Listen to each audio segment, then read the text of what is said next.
देखो, मैं बार बार इसलिए बोल रहा हूँ क्योंकि विसर्ग के नियम याद नहीं होंगे तब तक सवाल सॉल्व नहीं होगा। बात ये है, व्यंजन है फिर भी तुम च और त और स में इधर उधर हो जाओगे। विसर्ग में ऐसा कुछ भी नहीं, आपको कहीं जगह ही नहीं मिलेगी करने की, कैसे करोगे बताओ।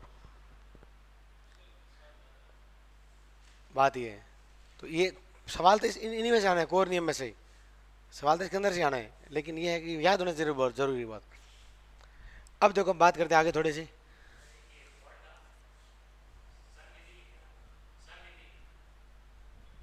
सम प्लस निधि सत्य क्यों होगा?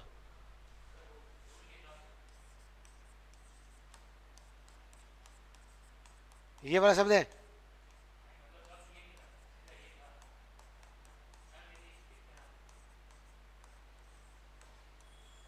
ये एक जैसा शब्द ही है। सम सत्य नहीं होगा। सत्य क्या, सत्य क्या मतलब हुआ? लेकिन ये भी तो था प्लस के पहले म हो। सम होगा, सत्य नहीं होगा। हाँ। अब इसमें एक चीज क्या होती है पता आपको, ये बात करने इसके बारे में, ये इस प्रकार लिखा जाएगा, दो न नहीं आएंगे। अगर ये इस प्रकार से लिखा हुआ है, अब ये अशुद्ध है। जबकि वहां क्या बात की थी मैंने, कि दोनों लिख सकते हैं। ठीक है, यहाँ पर क्या है, केवल सेम इसके अंदर भी है सन्निधि।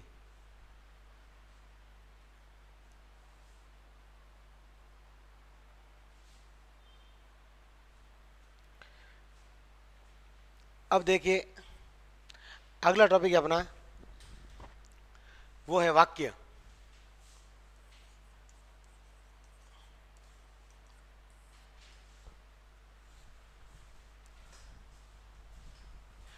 मुझे बताओ आप, एक था वर्ण, फिर क्या आया, शब्द, एक है पद, और एक है वर्ण शब्द और वाक्य, तीन चीजें थी। पहले मैंने वर्ण की बात की थी, किसे बोलते हैं वर्ण? देखो मैं बताऊं आपको, वाक्य के अंदर तीन सवाल आएंगे आपके। ठीक है, पहली बात ये कन्फर्म हो गई, कितने सवाल आएंगे वाक्य के? तीन सवाल। और तीन सवाल, हाँ, ती, तीन नहीं, तीन तो इस प्रकार के आएंगे। टोटल 12 सवाल आएंगे, जो वाक्य और वाक्य शुद्धि का मिक्स है। वाक्य और वाक्य शुद्धि मिला कितने सवाल आएंगे? 12 सवाल। तो इसमें मान सकते हो आप 6 से 7 तो आएंगे, 7 से 8 सवाल तो आएंगे आपके वाक्य शुद्धि के। ठीक है, और 4 से 5 के करीब आएंगे इसके। इन 4-5 में से एक सवाल आएगा, वो आएगा वाक्य की परिभाषा या वाक्य की विशेषताओं में से, 100% आएगा। पहले आप सवाल देख लो। दूसरा सवाल आएगा आपके, तो आएगा वाक्य के प्रकार में से। वाक्य के कौन से प्रकार? दो प्रकारों के वाक्य के, एक तो होता है रचना के आधार पर, एक होता है प्रयोग के आधार पर। जो प्रयोग के आधार पर एक सवाल आएगा, उसका जो सबसे इजी सवाल होगा, आता है ना प्रश्नवाचक वाक्य, आज्ञार्थक वाक्य, वो वाले प्रश्न जो आप देखते पहचान लोगे इसमें कौन सा है। अगर ये तुम आए होते तो वहां जाते संभावनार्थक वाक्य, संभावनार्थक, संदेहार्थक, निषेधात्मक, ये वाक्य होते हैं प्रश्नवाचक वाक्य, प्रश्नवाचक चिन्ह हो गया आगे। इस प्रकार के प्रश्न आएंगे, एक प्रश्न वो आएगा वो सब करेंगे, राजस्थान में से कोई भी नहीं सवाल वो गलत करके आएगा। अब इसके इतर दो सवाल और आएंगे, वो आएंगे रचना के आधार पर, वाक्य रचना के आधार पर। ये सवाल सबसे इंपॉर्टेंट होंगे, ये आदमी कर लेगा, और थोड़ा बहुत इसके बारे में अगर नॉलेज है तो कर सकता है। थोड़ा इसको पढ़ना पड़ता है हल्का सा, ये दोनों कर लेगा। समस्या इन दो के अंदर आएगी, वाक्य के अंदर। इसके 2 से 3 वाक्य सवाल भी आ सकते हैं, 2 सवाल भी आ सकते हैं, 3 भी आ सकते हैं, 4 भी आ सकते हैं। मतलब इसके सवाल ज़्यादा बढ़ने के चांस है, इसको इसको घटा सकते हैं। इसका एक ही सवाल आएगा केवल, जो आपसे 4 के 5 क्वेश्चन आने हैं, 2 और ये 3, ये सीन रहेगा। तो इन सवालों के अंदर तो अपने लिए सबसे महत्वपूर्ण चीज़ पढ़ने की क्या है, पहले तो किसी बात करेंगे कि वाक्य होता क्या है, क्या उसकी विशेषताएं होती है, सामान्य बात। फिर बात करेंगे अपन वाक्य रचना के आधार पर वाक्य का प्रकार, उसके बाद बात करें, लास्ट में बात करेंगे इसकी। ठीक है, तो आज अपने शेड्यूल रहेगा, एक तो ये पढ़ेंगे, एक ये पढ़ेंगे। और इसके अंदर एक और सवाल भी आता है, वो आता है आपके, वो जाने को इसी के अंदर मिक्स ही है, कभी ये विशेषता पूछते हैं, कभी नहीं पूछते हैं, सवाल बढ़ देते हैं। ठीक है, वो है अपने वाक्य के अंग। याद है पढ़े अपन उस दिन जब विशेषण किया था, वाक्य का अंग पढ़े थे अपन, याद होगा आपको, उद्देश्य और विधेय। कभी कभी इसका प्रश्न भी आ जाता है, हालांकि इसका प्रश्न जो है उद्देश्य विधेय का, वो इन्हें मिक्स आ जाता है कई बार, तो उद्देश्य विधेय का अलग सवाल पूछते नहीं है। छोटे एग्जाम प्रश्न आता है इसका, सामान्यतः अगर अच्छा पेपर बनता है तो वो सवाल देता नहीं, क्योंकि इसके अंदर इंक्लूड है ऑलरेडी। ये जो पढ़ेंगे ना, ये बिना उसी उद्देश्य विधेय का आप किसी को टच भी नहीं कर पाओगे। अभी देखना कैसे कैसे सवाल आते हैं। पढ़े आपने वाक्य होंगे ना, मैंने कहा भी तो वाक्य करेंगे, पढ़ गया ना आप, पढ़े नहीं होंगे मुझे बताएं क्या किया बताओ 2 दिन पहले आप ठीक है, मानता हूँ मैं आलसी हूँ मैं, ठीक है, लेकिन तुम मेरे से बड़े कैसे हो सकते हो गुरु गुड़ रहे चले शक्कर हो गए तो सबसे पहले बात करते हैं वर्ण, शब्द और वाक्य। किसे बोलते हैं वर्ण? भाषा की सबसे छोटी इकाई क्या होती है? वर्ण होती है। फिर आता शब्द। क्या परिभाषा शब्द की?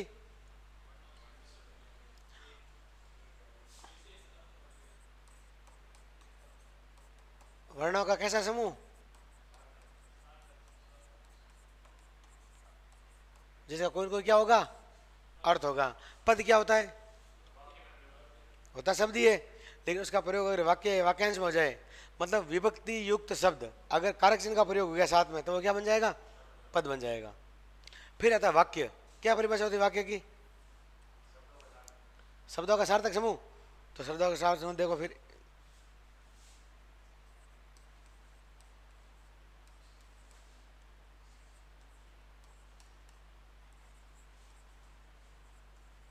ये लो, सार्थक है सारे ही और समूह भी है। क्या ये वाक्य है?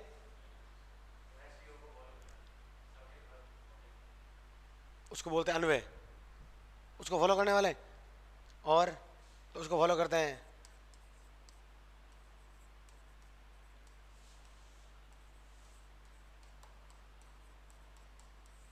क्या अब भी ये वाक्य है? कैसे? ये वाक्य है या ये वाक्य है?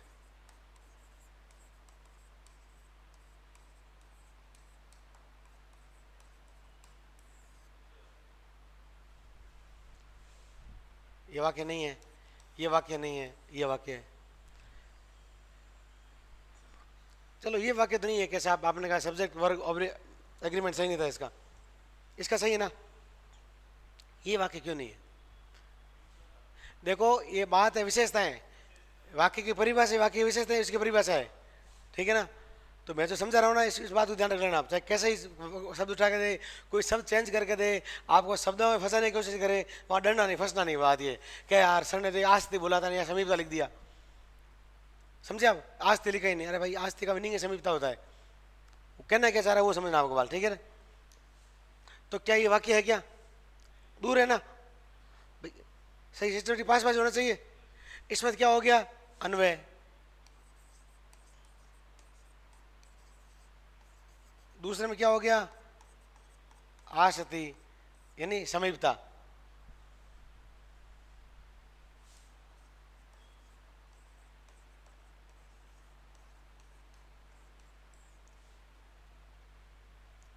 तीसरा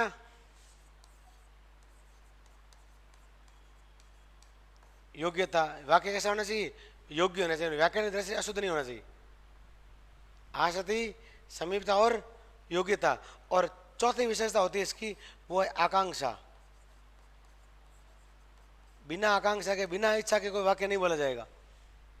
अगर मेरे कोई काम नहीं होगा, मेरी इच्छा नहीं होगी बात करने की, तो मैं जबरदस्ती वाक्य थोड़ी बोलूंगा। ये चार क्या होती है वाक्य की विशेषताएं होती है। लिखिए आप,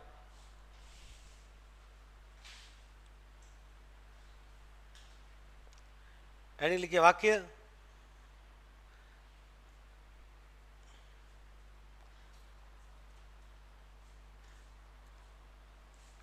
आगे लिखो विशेषताएं, 4 नाम लिख दो बस।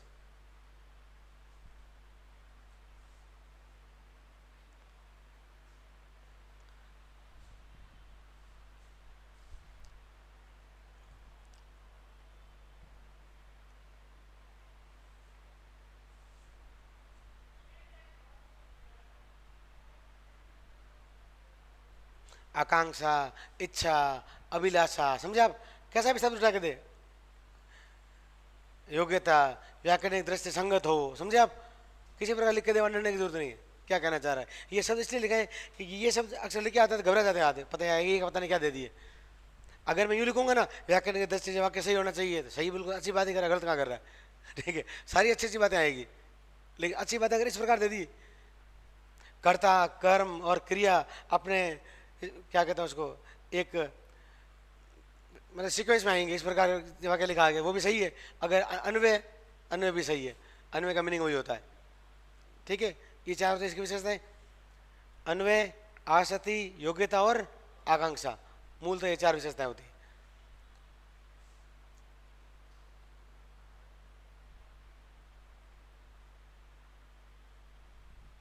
निम्न में से वाक्य की कौन सी विशेषता नहीं है, समझे आप? इस प्रकार इन चार में कोई एक एक्स्ट्रा देगा लगा आपको। अब बात करते हैं वाक्य के अंग कितने होते हैं।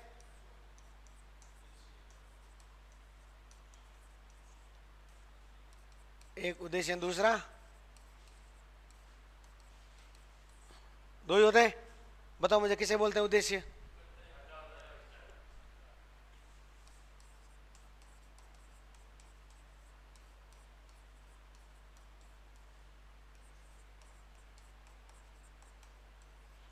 कर्ता और कर्ता का विस्तार क्या होगा? उद्देश्य। बाकी सब क्या होंगे? विधेय। याद है, भूल गए? कर्ता और कर्ता का विस्तार तो क्या होगा? उद्देश्य। बाकी सब होंगे विधेय। जैसे अभी वाक्य लिखा ऊपर वाले, उसकी बात करते हैं। मैंने कहा राम पुस्तक पढ़ता है।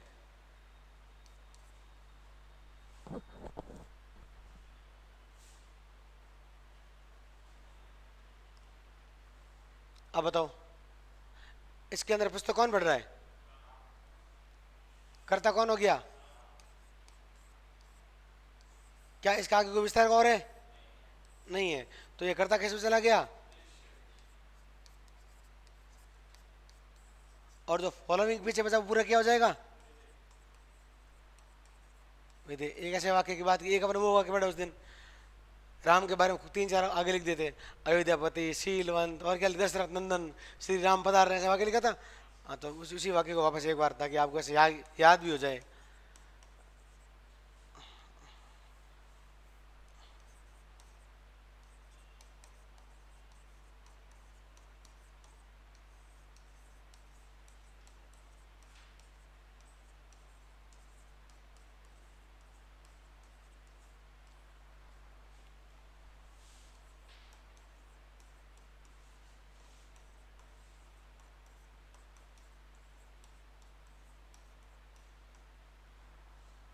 कौन पधार रहे हैं? कौन आ रहे हैं? कौन का उत्तर क्या मिलता है? श्री राम। कौन का मतलब कर्ता। ये क्या हो गया वाक्य में? कर्ता। पूरा क्या हो गया इसका?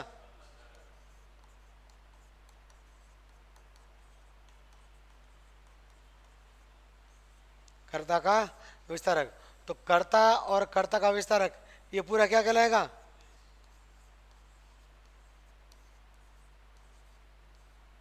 और जो पीछे बचा वो क्या होगा? उद्देश्य और विधेय में कोई दिक्कत है क्या बचाने में? उद्देश्य क्या और विधेय क्या होगा? एक और वाक्य लिखा था उस दिन, किले की दीवार वाला।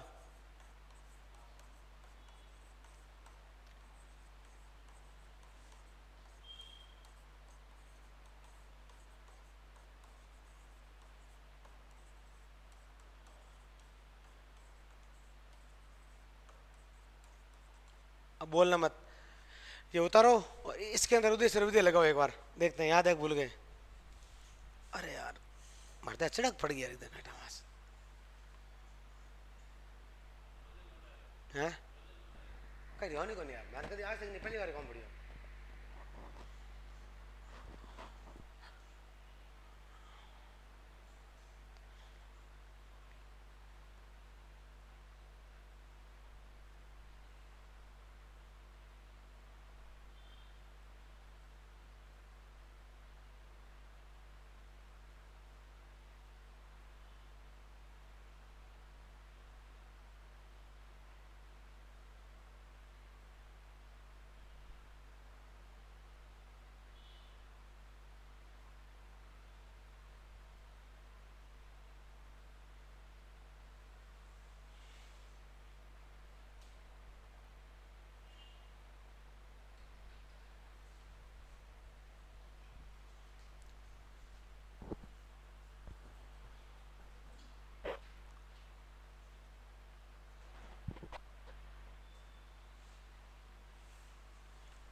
यहाँ तो उतार ले पूरा। अब बताओ इसमें क्या उद्देश्य। बहुत बढ़िया। उद्देश्य क्या होगा, बीस फुट ऊंचा स्तंभ, क्योंकि स्तंभ तो क्या है इसके अंदर, कर्ता, और ये क्या है इसका विस्तारक। तो ये क्या हो गया उद्देश्य, और बाकी पीछे बचा वो क्या हो गया विधेय। अब ये बात हमने यहाँ इसलिए की है क्योंकि एक प्रश्न एग्जाम में जल्दी ऐसे जरूरी ऐसे लिखा आएगा कि वाक्य के बारे में कौन सा कथन असंगत है। वहाँ लिखा होता है कि उद्देश्य सदैव वाक्य की शुरुआत में आता है। सही है वाक्य, तो ये वाक्य लिखो, उद्देश्य सदैव वाक्य की शुरुआत में आता है, आगे क्रॉस लगाओ कि ये गलत है।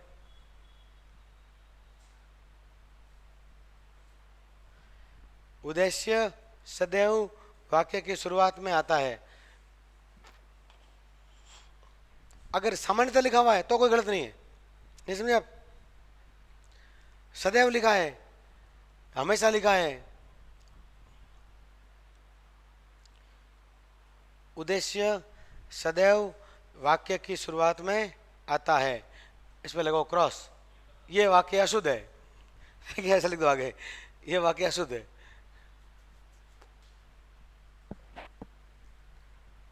कर्ता जहां होगा वहां उद्देश्य आएगा, ठीक है ना, ये ध्यान रखना आप उद्देश्य और विधेय में।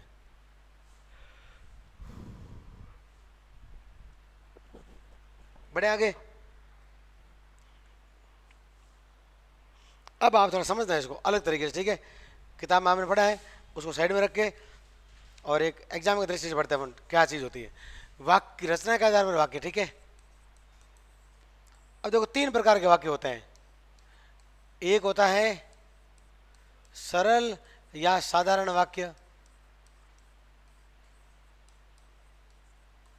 दूसरा होता है मिश्रित या मिश्र वाक्य, और तीसरा होता है संयुक्त वाक्य। ध्यान रखना इसके कथन कांड के सवाल आएंगे और बड़े शानदार होंगे, हल्की हल्की गलती होगी ना पकड़ नहीं पाओगे उसको।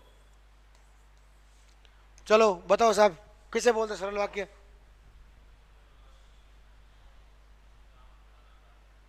किससे कहते हैं, परिभाषिक बताओ, परिभाषा या समझाओ। इसके पहले अपने क्या पढ़े थे, वाक्य अंग पढ़े थे। कितने अंग होते हैं, एक उद्देश्य और एक विधेय। अगर ऐसा कोई वाक्य है जिसमें एक उद्देश्य हो और एक क्या होगा विधेय,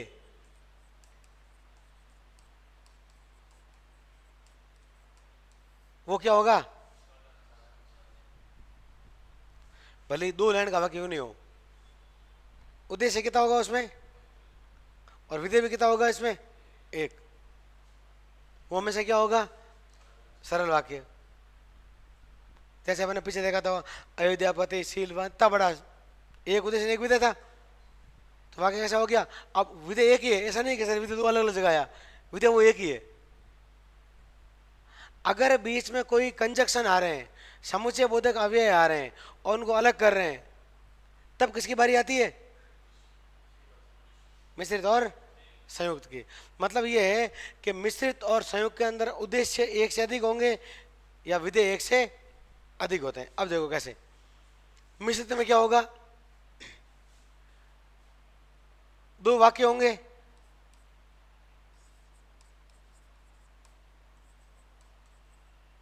कितने वाक्य होंगे, दो वाक्य होंगे। एक तो क्या होगा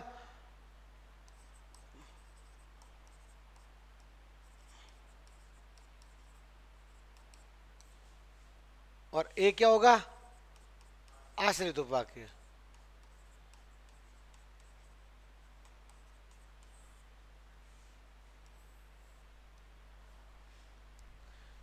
वाक्य तो एक ही है, नहीं समझे आप।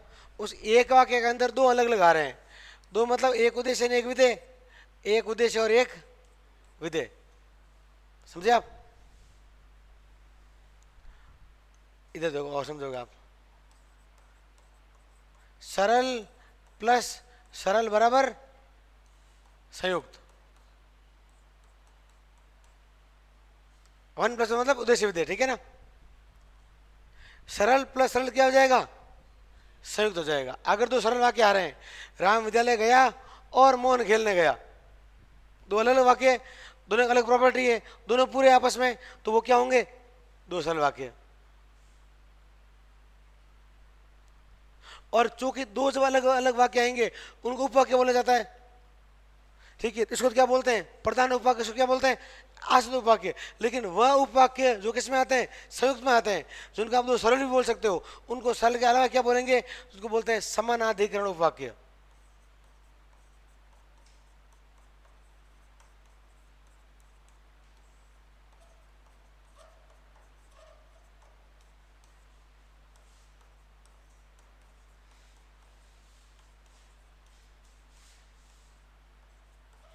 क्योंकि ये ऐसे उपाक्य है जो दोनों क्या है, समान अधिकरण, समान आधार वाले हैं, इसमें कोई एक दूसरे पर आश्रित नहीं है।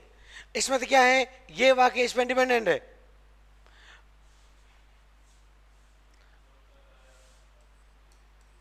मैं वाक्य की बात नहीं कर रहा हूं, समझे आप।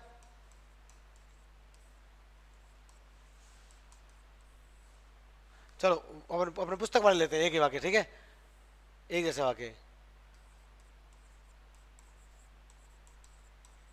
राम पुस्तक पढ़ता है, उद्देश्य और विधेय, 1+1, तो क्या हो गया, ये सरल वाक्य।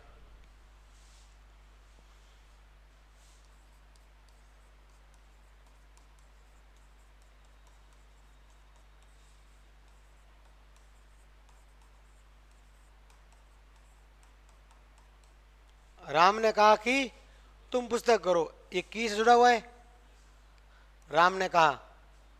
अब कि तुम पुस्तक पढ़ो बिना राम ने कहा कि हो सकता है क्या, राम ने कहा अगर इतना मैंने लिख दिया,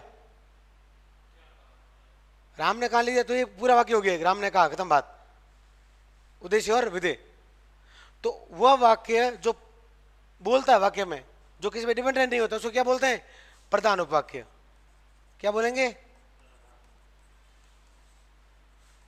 क्यों, इसमें देखो आप, ये उद्देश्य नहीं रहा, विधेय नहीं है, किसने कहा, उद्देश्य और विधेय आ रहा है इसके अंदर भी।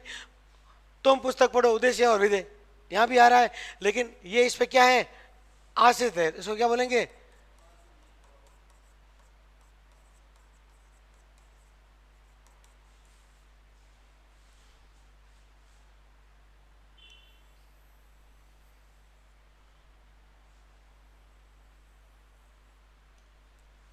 इसको आप थोड़ा ढंग से समझना। मैं किताब की भाषा में नहीं समझा रहा हूँ आपको, मैं समझा रहा हूँ आपको एग्जाम में आने वाली भाषा के आधार पर। वहाँ ऐसी भाषा लिखी होगी जो मैं बोल रहा हूँ आपके सामने, केवल उसके अंदर हल्का हल्का करके आपको वहाँ कन्फ्यूज किया जाएगा।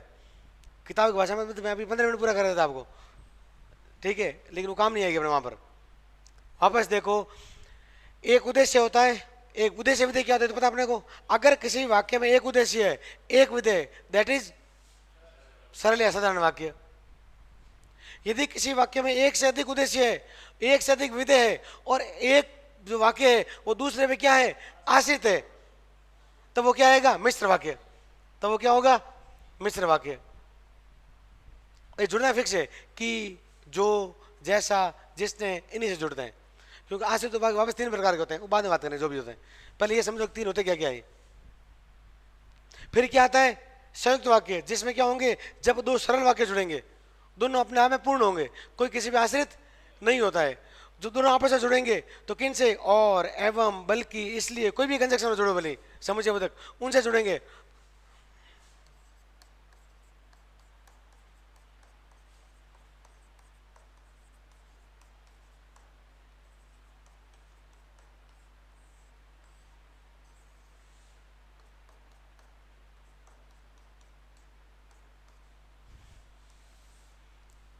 राम गया और श्याम, एक सबसे खतरनाक वाक्य ध्यान रखना। तो छोटे वाक्य होते हैं, ठीक है, और राम और श्याम घर चले गए, कौन घर चले गए, राम और श्याम, वहां राम और श्याम दोनों करता है, भले बीच में और लगाए, और कहाँ होना चाहिए, दो वाक्यों के बीच, न कि दो शब्दों के बीच। राम और श्याम गए, तो वाक्य क्या हो जाएगा, सरल वाक्य। कौन गए साहब, राम और श्याम गए। राम गया और श्याम आया, तब राम गया तो ये अलग वाक्य हो गया और श्याम आया अलग वाक्य हो गया। आया समझ आपको क्या कहना चाह रहा हूं मैं? तब ये वाक्य क्या होगा? संयुक्त वाक्य। मतलब ये है संयुक्त वाक्य में एक से अधिक उद्देश्य यानी एक से अधिक विधेय होंगे, अर्थात कम से कम दो क्या होंगे? सरल वाक्य होंगे। अर्थात संयुक्त वाक्य में आने वाले उपवाक्य को क्या कहा जाता है? समानाधिकरण उपवाक्य। और मिश्रित वाक्य के अंदर आने वाले उपवाक्य को क्या बोलते हैं? प्रधान उपवाक्य और आश्रित उपवाक्य। तो एक सर से नजर बटाओ आप, सरल वाक्य बराबर प्रधान उपवाक्य बराबर समानाधिकरण उपवाक्य नहीं है।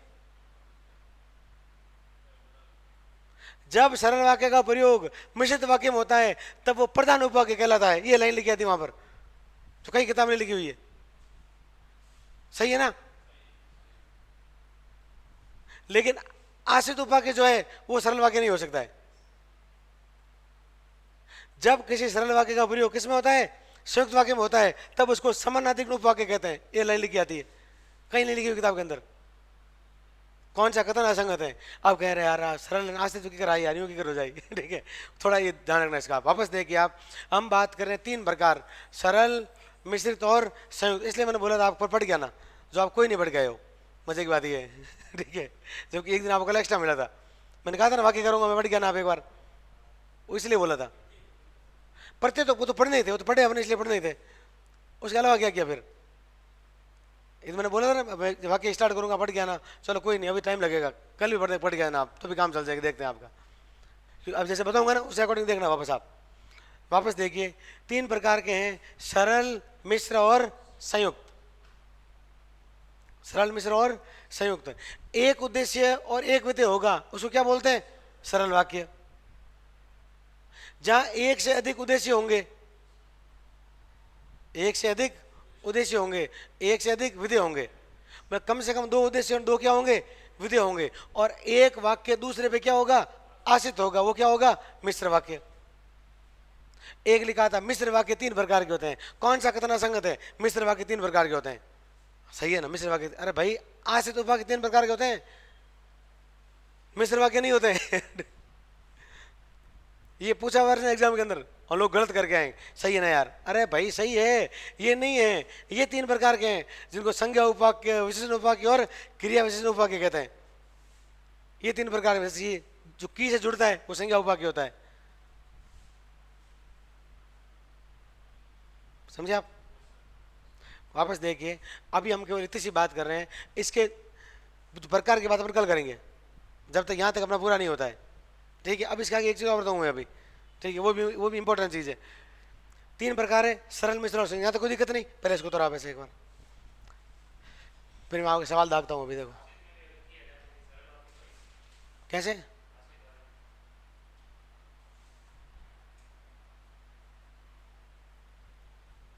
नहीं नहीं,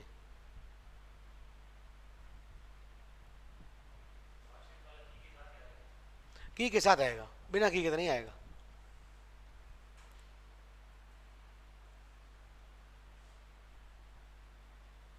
क्योंकि दो दो देखो, क्रिया दो अलग अलग आ गई ना, कर्ता ही दो हो गए। अगर मैं की हटाता हूँ और कॉमा लगा देता हूँ, ठीक है, तब तो इससे चला जाएगा वापस। दो अलग अलग वाक्य हो गए फिर तो। राम ने कहा अलग हो गया, तुम पुस्तक पढ़ो अलग हो गया। की लगने से क्या हुआ कि राम ने कहा है कि तुम पुस्तक पढ़ो। कैसे कॉमा लगाने का अर्थ क्या होगा उसका? राम, वो इन्वर्टेड कॉमा वाला।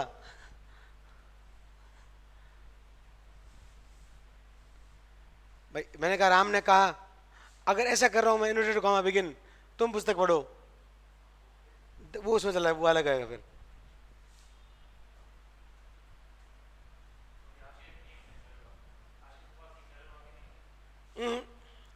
आशित उपा के सरल वाक्य नहीं होगा।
उतार लिया सबने।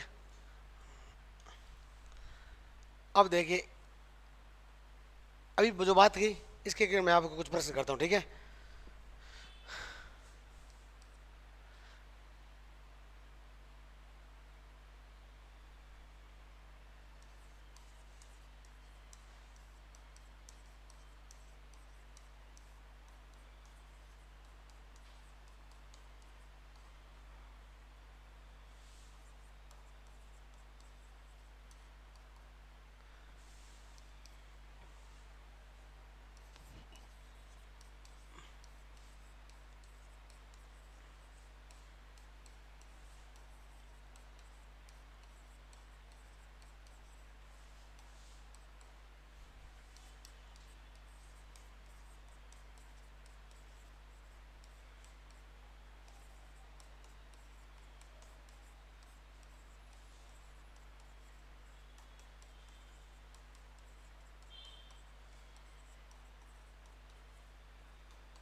ये लिखो। अब इनके मिलने से क्या बनेंगे? सरल बनेगा, मिश्र बनेगा, या संयुक्त बनेगा? वैसे लिखो इसके आगे आप।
बताओ पहले में क्या होगा फिर?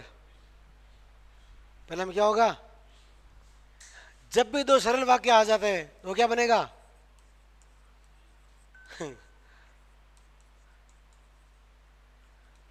बताओ मिश्र कैसे किया आपने? आश्रित आते मिश्र कर दिया। तो एक सरल और भी थे पहले। आश्रित के पहले वाला सरल क्या अगर प्रधान उपवाक्य हो जाता है, प्रधान और आश्रित तो मिश्र वाक्य हो गया। ये क्या हो गया? सरल वाक्य। जब भी दो सरल वाक्य आ जाएंगे कहीं पर भी, वो हमेशा क्या बन जाएगा? मैंने क्या बोला? एक बात ध्यान रखना आप।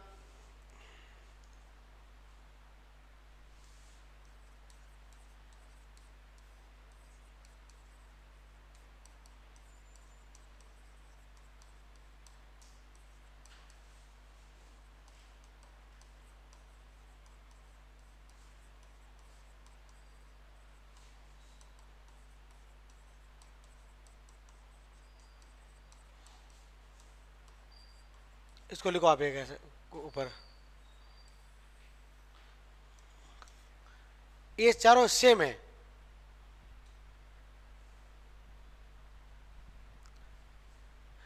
जब चारों सेम है तब हमने क्या बात की थी, दो सरल वाक्य आते क्या बन जाता है, संयुक्त बन जाता है। और जो पहला लिखा अपन ने वो पूछा, सब ये सब पूछे वैसे अलग अलग एग्जाम में। अब ऐसे प्रश्न आते हैं एग्जाम में, सरल प्लस मिश्र प्लस आश्रित, ढूंढते रहो फिर, अरे यार क्या दे दिया ये, ना उसने वाक्य पूछा है, कुछ भी नहीं पूछा, सीधा ऐसे दिया एग्जाम के अंदर। असंग छांटिए, इसमें असंग, इसमें क्या कहता है, कौन सा गलत है, ये चार देता है सही।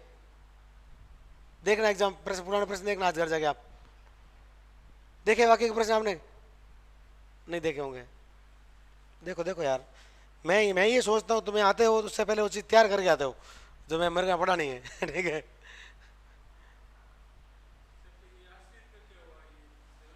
मैंने क्या बोला, आश्रित उपवाक्य सरल वाक्य नहीं होता है, ये मैंने आपको पहले ही बोला है, वो उसमें आश्रित है। प्रधान उपवाक्य और सरल वाक्य बराबर है, दोनों की प्रॉपर्टीज दोनों पूर्ण होते हैं। उसी प्रकार समानाधिकरण उपवाक्य किसको बोलते हैं, जब वही सरल वाक्य किस में आता है, संयुक्त में आता है। तो सरल वाक्य, साधारण वाक्य, प्रधान उपवाक्य और समानाधिक उपवाक्य, अगर वो मिश्र में, अगर कोई सरल वाक्य मिश्र वाक्य हमारा तो वो क्या कहलाएगा, प्रधान उपवाक्य, किसमें, मिश्र वाक्य में। अगर वही सरल वाक्य किसमें आ रहा है, संयुक्त वाक्य में, क्या कहलाएगा, है वो सरल वाक्य ही। ठीक है, तो उसने क्या किया वहां पर थोड़ा सा चेंज करके दे दिया। कैसे चेंज कर दिया, कैसा, सरल प्लस आश्रित था ही, एक आगे सरल और लिख दिया। अब जब दो सरल आते क्या बन गया, आपको इतना ध्यान रखना है, दिए गए हैं उसमें कहीं सरल वाक्य दो तो नहीं आ रहे, कहीं प्रधान उपवाक्य दो तो नहीं आ रहे, कहीं समानाधिकरण उपवाक्य दो तो नहीं आ रहे, कहीं सरल और प्रधान तो नहीं आ रहा है, कहीं सरल और समानाधिकरण नहीं आ रहा है, दो आते क्या बन जाएगा, संयुक्त बन जाएगा। जैसे अगला देखो आप, प्रधान उपवाक्य प्लस प्रधान हो गया, क्या हो जाएगा, दोनों प्रधान हो गए, दोनों संयुक्त हो गए। किसी वाक्य में दो प्रधान उपवाक्य है, इसका मतलब आश्रित भी दो होंगे, कोई बात नहीं होंगे, प्रधान दो आगे ना, क्या बन जाएगा, संयुक्त बन जाएगा। या मिश्र वाक्य, आश्रित उपवाक्य और आश्रित उपवाक्य, अब इसमें मतलब प्रधान उपवाक्य कितना है, एक ही है ना, दो तो नहीं है, तो ये क्या बनेगा, मिश्र वाक्य। लोग इसमें संयुक्त कर देते हैं। और आश्रित भले 10 हो, प्रधान एक होना चाहिए। और वहीं अगर मैं प्लस करके आगे सरल वाक्य लिख देता तो क्या हो जाता, संयुक्त हो जाता। अगर मैं इसी को प्लस करके आगे क्या लिख देता, सरल वाक्य, तब वो क्या हो जाता, संयुक्त। अब ये क्या है, मिश्र वाक्य। अगला देखो आप, मिश्र वाक्य प्लस मिश्र वाक्य बराबर मिश्र वाक्य प्रधान वाक्य दो आ गया ना, इसमें ये करते हैं मिश्र प्लस मिश्र बराबर मिश्र वाक्य। ये पूछा हुआ एग्जाम के अंदर, हाँ सही है ना, मिश्र और मिश्र मिश्र होगा, ये क्या होगा, संयुक्त। वही अगला, समानाधिक उपवाक्य प्लस आश्रित उपवाक्य क्या होगा, मिश्र वाक्य। अगले में सरल प्लस मिश्र संयुक्त। क्यों, सरल के बाद में क्या और क्या आ गया, प्रधान उपवाक्य भी आ गया इसका, मिश्र का।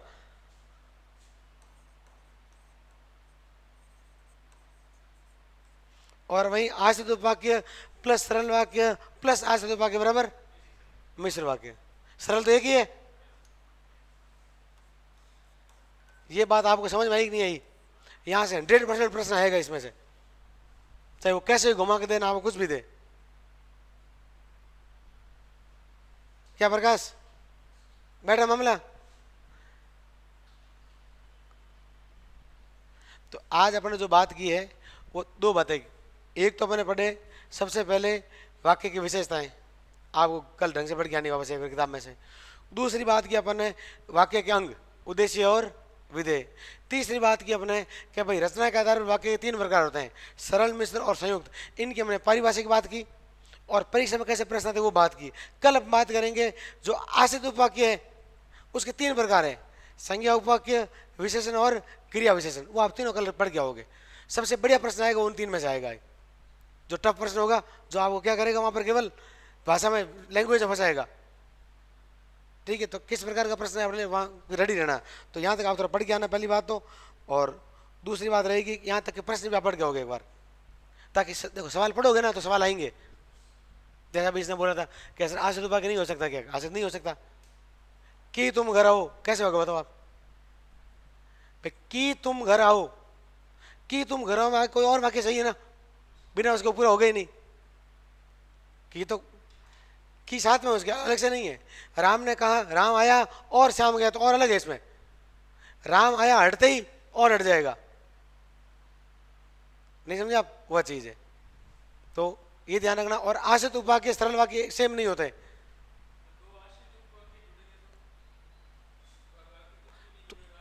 कोई तो प्रधान होगा ना, बिना आश्रित के कैसे काम चलेगा? सिर्फ आश्रित से कैसे जुड़ोगे? आश्रित कैसे जुड़ेंगे बताओ? ये तो कोई ना कोई तो बात कहेगा तब आश्रित होगा ना।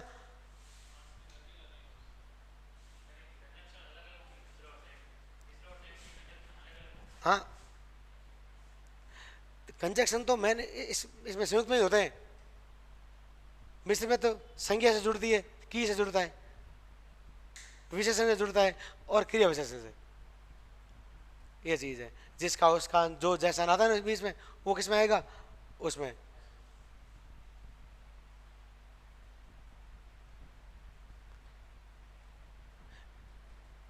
ये राम का घर है, जो स्कूल में पढ़ता था, जो आ गया ना, जो मतलब विशेषता होगी उसकी, किससे बना? विशेषण वाक्य। तो इस प्रकार के वाक्य होंगे, कल बात करेंगे इसके बारे में, एक बार पढ़ करने यहाँ तक।